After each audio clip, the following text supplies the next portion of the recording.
산상설교 우리 마지막 시간입니다. 우리 마태복음 7장 우리 24절부터 29절까지입니다.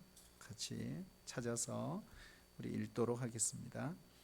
마태복음 7장 24절로 29절입니다. 네, 우리 교독으로 읽겠습니다. 그리고 29절 합독하겠습니다. 그러므로 누구든지 나의 이 말을 듣고 행하는 자는 그 집을 반석 위에 지은 지혜로운 사람 같으리니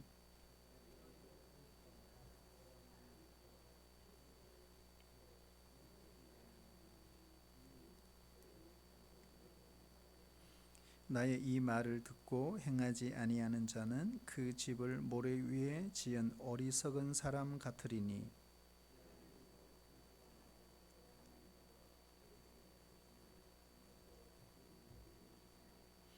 예수께서 이 말씀을 마치시고 무리들의 그의 가르침에 놀라니 이는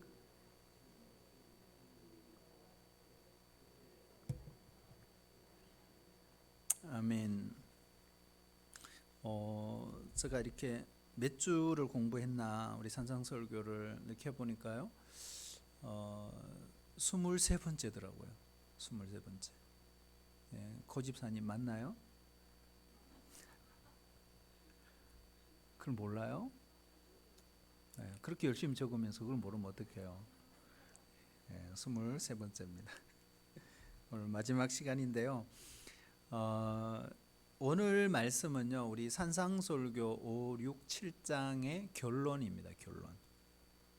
지금까지 예수님께서 하신 말씀 전체 우리가 다 일일이 언급은 어렵지만 지금까지 하신 말씀들을 통틀어 말하면 이렇게 정리를 할 수 있습니다.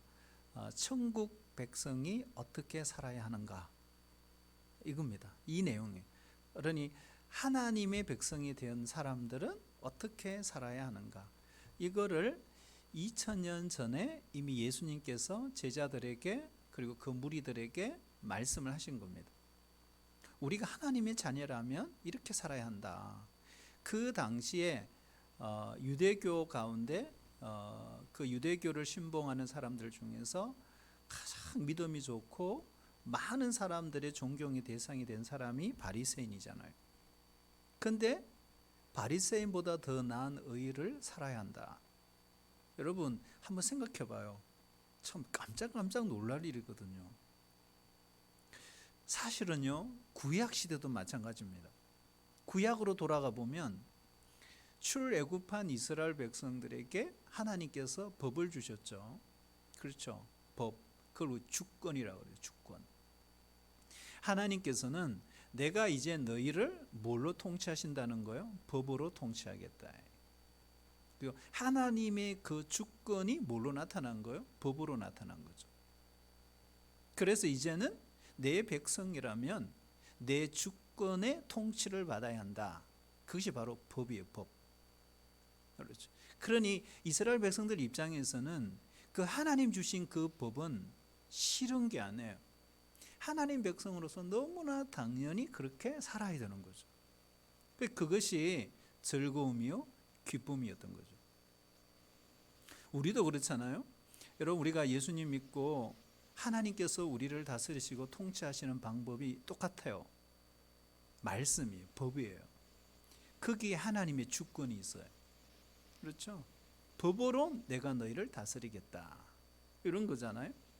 그러니 여러분 예수 믿는 사람들이 하나님의 이 말씀대로 그 주권의 그 통치와 다스림 속에 살아가는 것이 나 힘들어 못해 먹겠어 이러면요 힘든 거예요. 그게.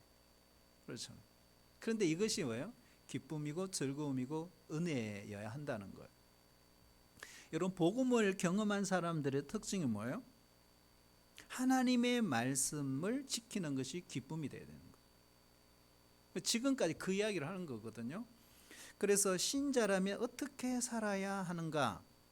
이것도 너무 중요한 거예요. 어떻게 살아야 하는가? 그래서 우리에게 이런 말씀을 주신 거죠. 그래서 산상설교를 또 어떤 분들은 그렇게 강조하지 않는 분들도 있어요. 왜냐하면 산상설교가 잘못하면 윤리설교가 될 가능성이 있거든요. 윤리도덕. 그러니까 예수 믿는 사람들은 이런 윤리적인 수준, 이런 도덕적인 수준은 살아야 한다, 이렇게 된 거죠. 그게 가만히 보면 뭐가 빠져 있어요? 복음이 빠져 있거든요. 그래서 조금 덜 강조하시는 분들도 사실 없잖아 있거든요. 그러나 여러분, 중요한 것은 오늘 예수님이 마지막 결론을 내리면서요, 신자가 어떻게 살아야 하는 것도 중요하지만 이 사실보다 더 중요한 것이 있다. 그게 뭐냐? 그렇게 살아내고 있느냐 하는 거예요. 이게 훨씬 더 중요하다는 거예요. 내가 너희를 도무지 알지 못한다. 불법을 행하는 자들아 떠나가라. 지난주 우리 23절에 그랬잖아요. 여러분, 이거 누구에게 하신 말씀이죠? 누구에게요? 우리 지난주 공부했죠? 나더러 주여 주여 하는 자. 그 사람들에게 예수님이 하신 말씀이거든요. 예수님을 주님이라고 부르는 그런 성경의 지식이 있는 사람들, 그리고 그뿐만 아니죠, 영적인 신앙의 체험이 상당히 높은 사람들이었어요. 우리 지난주 봤잖아요. 그 사람들을 향해서 하신 말씀. 그러나 한 가지 이 사실 때문에 바로 주여 주여 하는 사람들, 신앙의 영적인 체험이 엄청 많은 이 사람들은 나중에 주님과 상관이 없다, 이렇게 말씀하시는 거예요. 그 이유가 뭐냐? 딱 한 가지였어요. 그 한 가지가 뭐냐? 21절에 보면 아버지의 뜻대로 행하는 자라야 들어가리라. 결국 다름하게 표현하면 아버지의 뜻대로 행하는 삶이 없었기 때문에, 그죠? 그것 때문에 이렇게 지적하신 겁니다. 그래서 이 사실, 이거 한 가지 때문에 그들의 어떤 신앙의 지식, 그들이 체험했던 모든 것들이 의미가 없어지게 되었다는 거예요. 그래서 여러분, 믿음의 가장 중요한 것은 믿음의 기초입니다. 기초가 참 중요해요. 이 모든 것이 참된 믿음에 기초하지 않았기 때문에 이런 결론에 이르게 되었다. 그래서 오늘 포인트 중에 하나가 뭐냐? 기초입니다. 기초. 그래서 최후의 심판의 날에 예수님이 이런 사람들을 향해서 뭐라 그랬죠? 내가 너희를 도무지 알지 못하니, 이렇게 이야기하셨어요. 불법을 행하는 자들아 내게서 떠나라. 이런 말씀을 피할 수가 없었다는 것입니다. 심판의 날, 주님이 다시 오시는 날, 정말 주님이 인정될 수 있는 그 삶, 그런 신앙의 형태가 그러면 있을까 없을까요? 있다는 거예요. 그렇죠. 그것이 오늘 결론입니다. 내가 열심히 했어요. 그리고 목 놓아 부르짖었어요. 신앙 고백도 했어요. 그리고 놀라운 능력도 체험했어요. 그 능력이 나를 통해서 역사하고 나타났습니다. 그럼에도 불구하고 예수님은 내가 너희를 도무지 알지 못하느니라, 이렇게 말씀하신다. 여러분, 만약 이런 이야기를 들으면요, 어마어마한 충격이죠. 그렇잖아요? 한번 생각해 봐요. 정말 이거는 충격일 뿐만 아니라 비극이 아닐 수 없습니다. 그래서 오늘 결론적으로 예수님이 하시는 말씀이 어리석은 자, 지혜로운 자, 이 두 가지를 딱 결론을 내리고 있어요. 나중에 우리 중간에 이야기를 하겠지만요, 이 본문을 읽으면서 많은 우리 성도들이 헷갈리는 게 있어요. 구원이에요, 구원. 그럼 구원 못 받는다는 말인가? 그러면은 행함으로 구원 받는다는 말인가? 엄청 헷갈려요. 왜? 주님의 뜻대로 행하지 않았기 때문에 못 들어간다. 불법을 행한 자들아 하면서 막 이렇게 하잖아요. 나중에 조금 이야기하겠지만 이 본문은 구원론하고 상관이 있다 없다? 없습니다. 구원론을 이야기하는 게 아니라는 거예요. 여기에 어리석은 자, 지혜로운 자는 말은 따라올까요? 가짜냐, 진짜냐, 이런 거예요. 그러니까 믿음은 있는데 가짜가 있다는 거예요. 믿음은 있는데 또 진짜가 있다. 그러니까 이거는 안 믿는 사람, 믿는 사람, 이런 기준이 아니라는 거예요. 그런데 여러분, 대단히 구별하기 쉬워요, 어려워요? 어렵죠. 되게 어려워요, 이거는. 왜냐하면 신앙의 형태가 거의 비슷해요. 그리고 모든 의식에 다 참여해요. 오늘 어제도 봤지만 우리 지난주 봤지만 주여 주여 다 할 수 있습니다. 그런데 예수님을 주님으로 말하는 사람들 중에서 가짜가 있을 수 있다. 이게 가짜라는 의미가 뭔지를 우리가 추적하면서 우리가 봐야 되는데요. 우선 이 두 사람, 어리석은 사람, 지혜로운 사람, 집을 짓는 이 두 사람은요, 소원을 갖고 있었어요. 그 소원이 뭐냐? 둘 다 집을 짓고 싶어 했다는 건 분명합니다. 여러분, 집을 지으려면 뭐가 있어야 돼요? 설계도가 있어야 되겠죠. 그리고 이 두 사람에도 분명히 설계도가 있었을 것입니다. 틀림없이 집을, 그 설계도를 갖고 집을 지었어요. 그런데 완성이 되었습니다. 근데 문제는 다른 사람들이 볼 때는 이 두 집의 차이를 전혀 모르겠어요. 거의 똑같아요. 그래서 이게 헷갈리는 거예요. 너무 유사해요. 지붕도 창문도 모양도 너무 비슷해요. 그러나 근본적인 차이가 있다. 그 차이가 뭘까요? 오늘 예수님 이거 이야기하는 차이는 딱 한 가지입니다. 비가 내리고 창수가 나고 바람이 불 때까지는 그 차이가 드러나지 않았다. 이거야.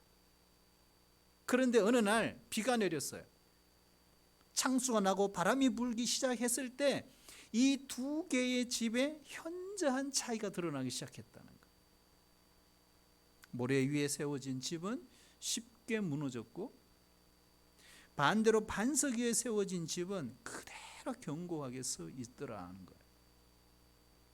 겉으로 보기에는요, 두 사람의 지은 집이 똑같아 보여요. 그러면 문제가 어디 있을까요? 한번 눈치채세요. 따라볼까요? 기초에 차이가 있는 것입니다.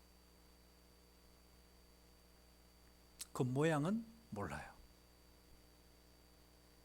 그래서 기초의 차이로 무너지고 견고히 서 있고 이렇게 된 거예요. 이 땅에 사는 모든 사람들은요, 다 자기 나름대로 인생을 살아가고요, 자기 나름대로의 인생의 집을 짓고 갑니다. 살아가고 있어요. 우리의 삶이 굉장히 차이 나는 것 같아도 그렇지가 않아요. 거의 차이가 없어요. 왜 그러냐면 먹고 자고 다 똑같아요. 하루의 세끼. 그러나 예수님은 똑같아 보이는 삶에도 엄청난 차이가 있다 이렇게 말씀하시는 거예요. 겉으로 볼 때는 다 그래요. 직장 생활하고 가정 생활하고 다를 게 없어요. 그런데 그 차이가 뭐냐? 기초의 차이다. 여러분, 이 세상의 모든 건물은 기초 없는 건물은 없어요. 우리 인생도 기초 없는 인생은 없어요. 어떤 사람은요, 돈이 인생의 기초인 사람이 있어요. 그래서 돈에 의해서 다 움직이는 거예요.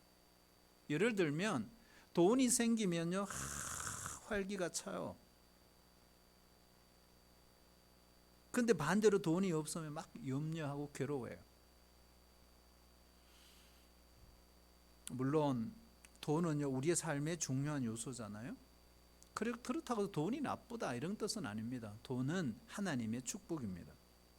그러나 문제는 돈을 기초로 삼았을 때 그 위에 우리의 집을 짓게 되면 낭패를 당할 가능성이 있다. 잠언 11장 28절 우리 같이 한번 읽어보도록 할게요. 시작.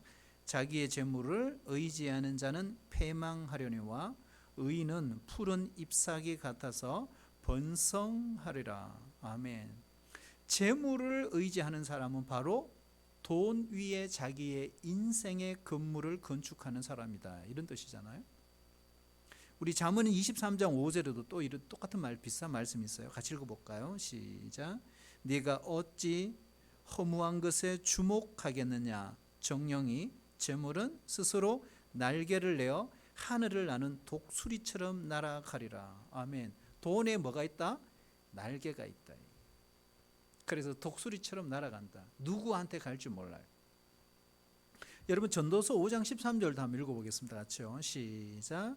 내가 해 아래에서 큰 패단되는 일이 있는 것을 보았으니 곧 소유주가 재물을 자기에게 해가 되도록 소유하는 것이라. 아멘. 결국 돈 위에 인생을 세우고 마지막 죽을 때까지 재물만 꽉 붙들고 사는 인생은 결국 그 돈으로 인해서 뭘 입는다? 해를 입는다라는 것입니다. 이 누가 한 말이죠? 솔로몬 한 이야기잖아요.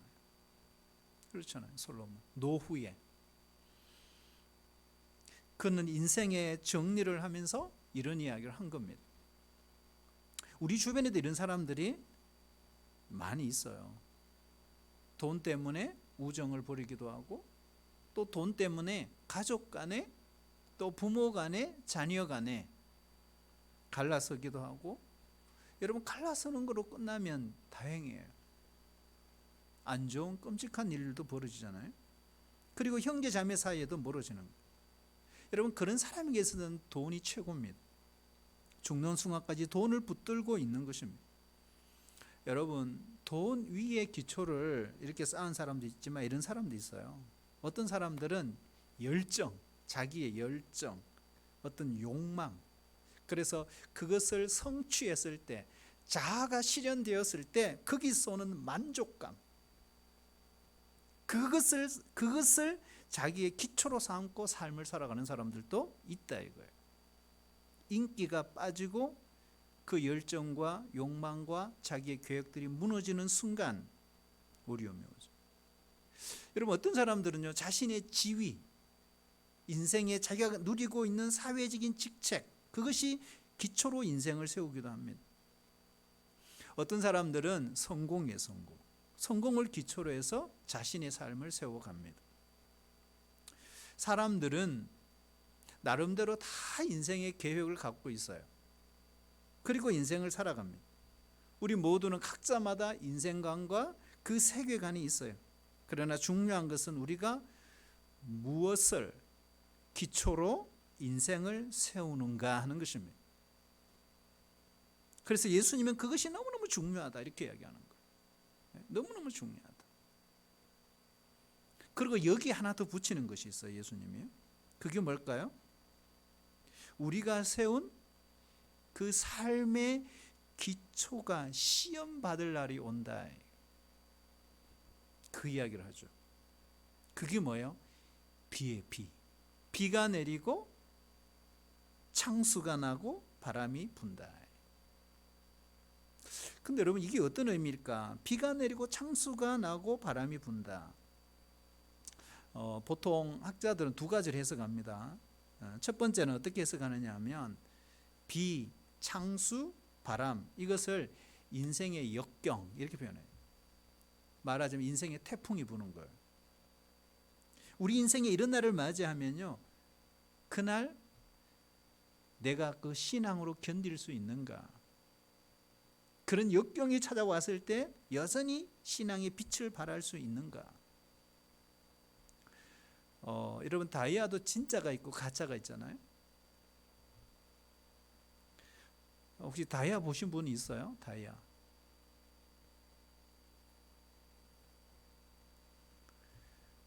우리 성도들은 십자가만 알기로 작정했기 때문에 나는 십자가 외에는 아무것도 알지 않기로 결정했잖아요. 우리 아멘 하신 우리 정 집사님, 우리 이수영 집사님이 다이아 하나 사드려야 될 것 같아요. 저런 분한테 다이아 사줘도 아무런 문제가 없어요. 왜냐하면 다이아에 있어도 십자가만 알기로 작정했기 때문에. 근데 여러분, 진짜 다이아, 가짜 다이아를 어떻게 구분할까요? 구분하는 방법이 있대요. 여러 가지 중에 하나가 뭐냐면 수중감별법이라는 게 있다는 거예요. 수중감별법. 오늘 있는 사람은 한번 내게 가짜인지 진짜인지 분명히 내 남편이 줬는데 집에 가서 테스트를 해보면 돼요. 여러분, 진짜 다이아, 가짜 다이아를요, 물속에 넣어보는 거예요. 딱 넣어보면요, 가짜는 빛이 사라진대요. 근데 여전히 진짜는 물속에서도 빛을 발한대요. 우리 김현희 선생님 걱정되겠어요? 예. 가짜면 어떻게 하지?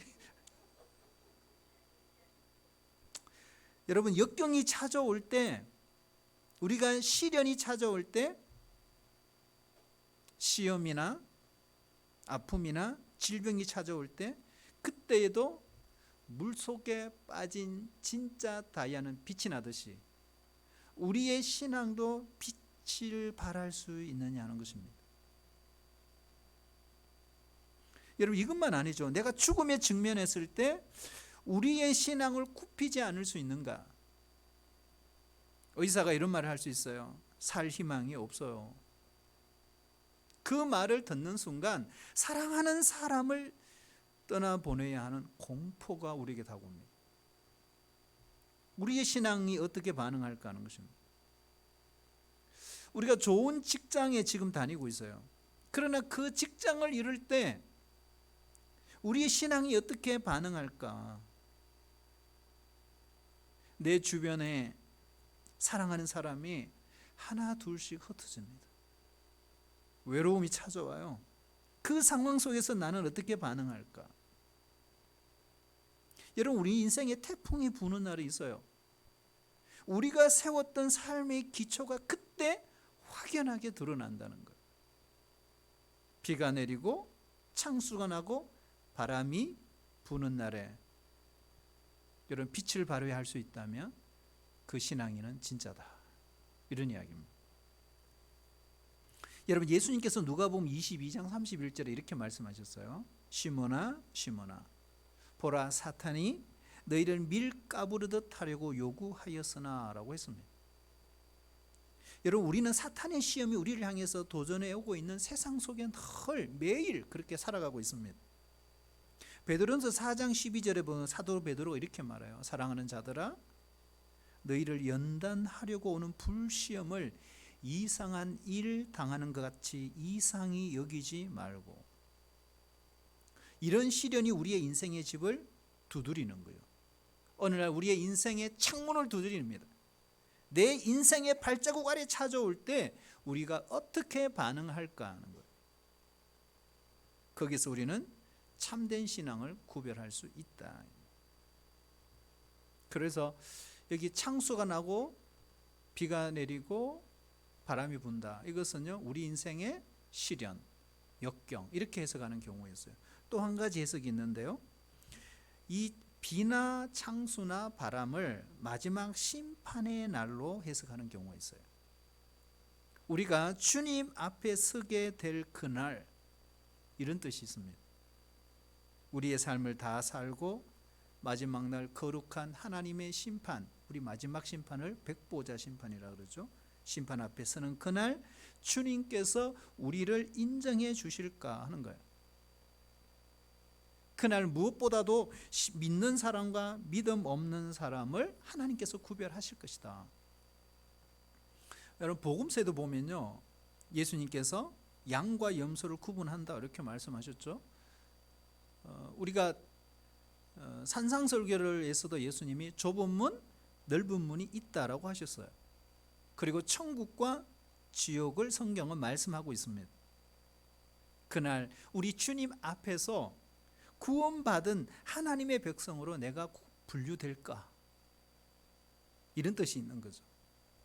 사랑하신 여러분, 우리 믿음 안에 다 살아서 정말 하나님께 인정받는 그런 우리 모든 성도들이 되시기를 축복합니다.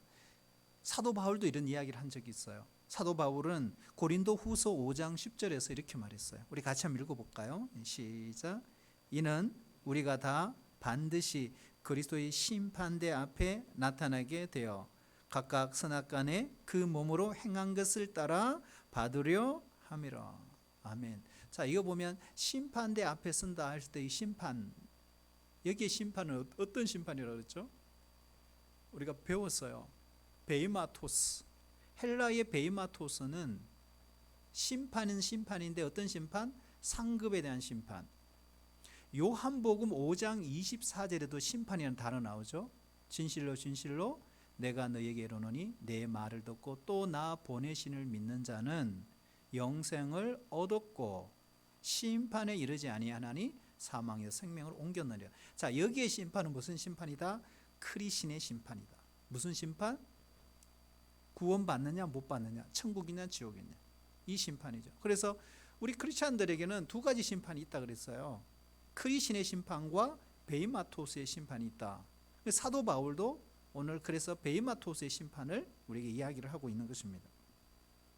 고린도전서 3장 10절 11절 보면 더 구체적으로 사도 바울이 소개를 하고 있는데요, 여기에는 터 위에 집을 짓는 건축자의 비유를 통해서 신앙생활을 우리에게 설명을 하고 있어요. 신앙생활을 이렇게 해야 된다 설명하고 있는데요, 한번 볼까요? 우리 고린도전서 3장 10절 11절 제가 한번 읽어볼게요. 내게 주신 하나님의 은혜를 따라 내가 지혜로운 건축자와 같이 터를 닦아두매 다른 이가 그 위에 세우나 그러나 각각 어떻게 그 위에 세울까를 조심할지니라. 이 닦아둔 것 외에 능히 다른 터를 닦아둘 자가 없으니 이 터는, 여기 중요합니다, 이 터는 누구요? 예수 그리스도라. 이게 되게 중요합니다. 그러면 기초가 뭐예요? 예수 그리스도입니다. 그렇죠? 자, 12절 우리 같이 한번 읽어볼게요. 12절 시작. 만일 누구든지 금이나 은이나 보석이나 나무나 풀이나 짚으로 이 터 위에 세우면, 자 보세요, 터는 동일하죠. 그렇죠? 터는 똑같아요. 그런데 집의 종류가 다르다, 이 말이에요. 예수 그리스도의 터 위에 집을 짓는데 집의 종류가 아주 다르구나 하는 걸 이걸 설명하고 있습니다. 집의 종류를 보면 금과 은과 보석으로 짓는 집이 있는가 하면 나무와 풀과 집으로 짓는 사람도 있다, 이런 이야기죠. 자, 13절. 자, 13절 읽어볼까요? 시작. 각 사람의 공적이 나타날 터인데 그날이 공적을 밝히리니 이는 불로 나타내고 그 불이 각 사람의 공적이 어떠한 것을 시험할 것임이라. 아멘. 자, 보면 시험할 것임이라. 뭡니까? 시험의 날이 반드시 찾아온다. 그런데 이 시험의 날에 뭘로 시험한다? 불로 시험한다 그랬어요. 불을 지핀다 그랬어요. 자, 불을 지피니까 어떤 일이 벌어졌죠? 나무와 풀과 짚은 금방 타서 사라져 버렸어요. 그런데 금이나 은이나 보석은 아직까지 견고하게 불이 지펴졌지만 그대로 서 있더라, 이야기를 하는 거죠. 자, 14절 15절 읽어볼까요? 시작. 만일 누구든지 그 위에 공적이 그대로 있으면 상을 받고 누구든지 그 공적이 불타면 해를 받으리니 그러나 자신은 구원을 받되 불 가운데서 받은 것 같으리라. 아멘. 이 구절이 너무 중요한 거예요. 여기 보면요, 같은 그리스도, 예수 그리스도 터 위에서 인생의 집을 지었다. 말하자면 인생에 사는 삶의 방식, 스타일이 다 다르더라, 이런 이야기입니다. 근데 만약 하나님 앞에 인정받을 수 없는 그런 삶을 살았다면 그는 해를 받을 것이다, 이렇게 이야기하시는 거예요. 여기에 중요한 것이요, 이런 말씀 있죠. 자신은 구원을 받되 불 가운데서 받은 것 같으리라. 자, 이게 무슨 말이냐 하면 공적이 있어서 상을 받는 사람도 있지만 공적이 다 불에 타서 없어지는 사람도 있다 없다? 있다는 거예요. 그런데 공적은 사라졌지만 뭐는 남았다? 구원은 받았다, 이런 이야기입니다. 이게 중요한 거죠. 이게 중요한 말씀이에요. 불 속에서 구원함을 받은 거예요. 그래서 중요한 게 뭐냐 하면 주님을 믿는 것이 1차적으로 중요하다, 그 이야기를 하고 있는 거예요. 그러나 더 중요한 것은 믿음이 내 속에 이루어진 다음에는 반드시 우리가 질문을 던져야 될 거예요. 그러니까 내가 정말 예수님 믿고 나의 구주로 고백하고 내가 구원받은 확신이 분명하다면 그 다음 중요한 질문이 있다는 거예요. 그게 뭐냐? 믿음의 근거에서 내가 어떠한 삶을 내가 살아가고 있느냐?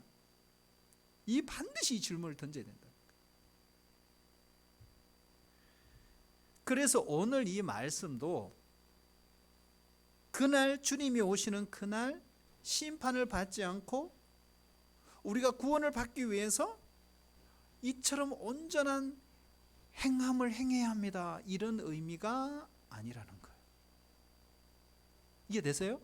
그러니까 주님의 뜻대로 살아야 됩니다. 이 불법을 행하는 자들아, 뭐 그런 놀라운 신앙의 체험을 해놓고도 이 나쁜 놈들아 이래 하면서 이런 것들이 내가 주님 뜻대로 살아야 되겠구나, 하나님이 원하시는 삶대로 살아야 되겠구나, 내 삶과 내 신앙이 일치가 돼야 되겠구나, 이것은 구원론의 조건을 말하는 게 아니라는 거예요. 여러분 이해되십니까? 조건을 말하는 게 뭘 이야기하는 거예요? 믿음이 있는 자에게는 행함이 너무너무 중요하다, 이걸 이야기하시는 거예요 지금. 그래서 오늘 예수님께서 이게 마지막 지난주 이번주 계속 하시는 말씀이요, 이러죠. 행함이 구원의 진리를 설명하는 것이 아니라는 거예요.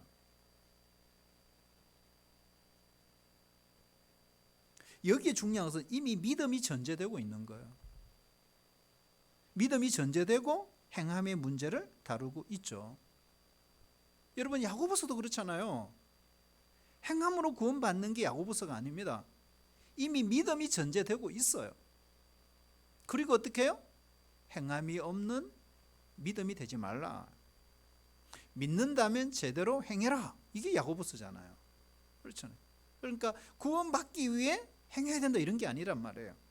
오늘 말씀도 마찬가지입니다. 그래서 참된 믿음은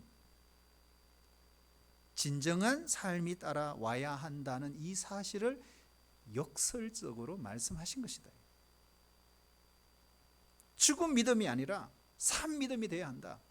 행함이 없는 믿음이 아니라 행함이 있는 믿음이 되어서 우리를 구원하고 우리의 삶을 변화시켜야 된다. 그것이 우리 위기를 극복하게 만든다. 이걸 강조하시는 겁니다.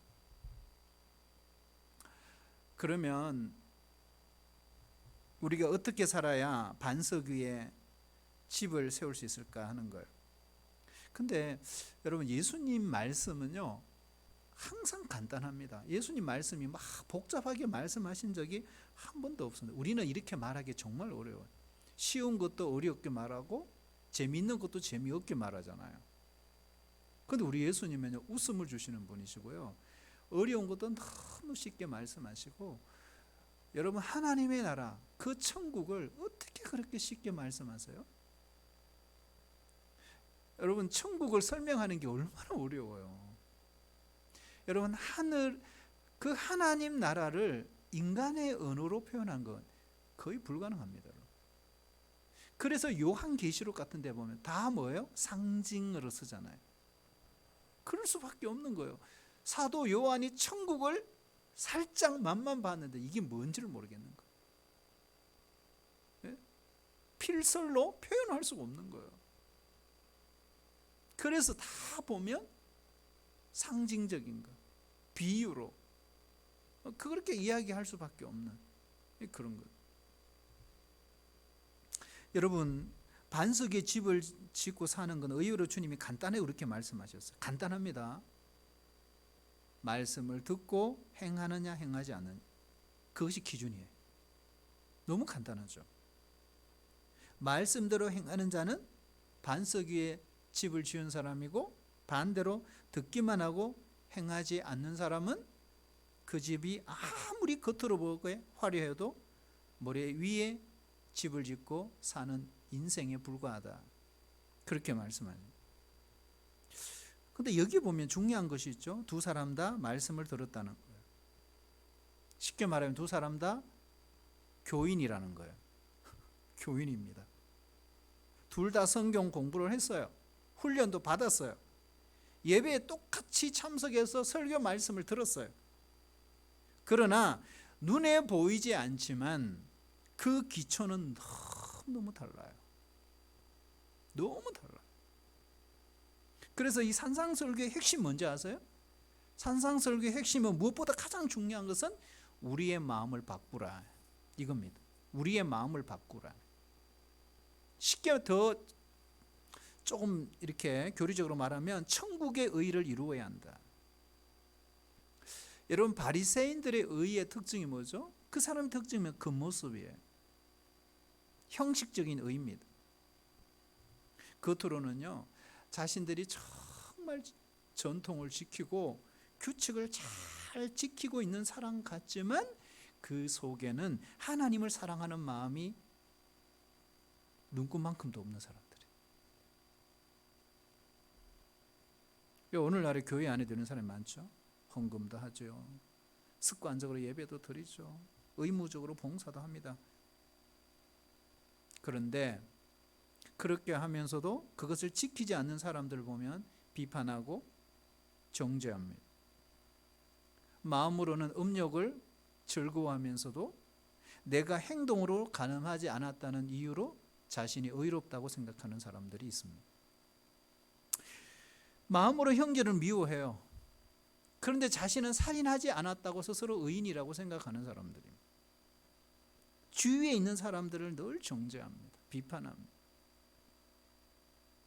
여러분, 그런 사람들의 생각에는요, 항상 늘 다른 사람들이 문제예요. 내가 문제가 아니에요. 다른 사람이 문제예요. 자신의 인생에는 문제가 없어요. 인간관계에 있어서 항상 타인이 문제예요.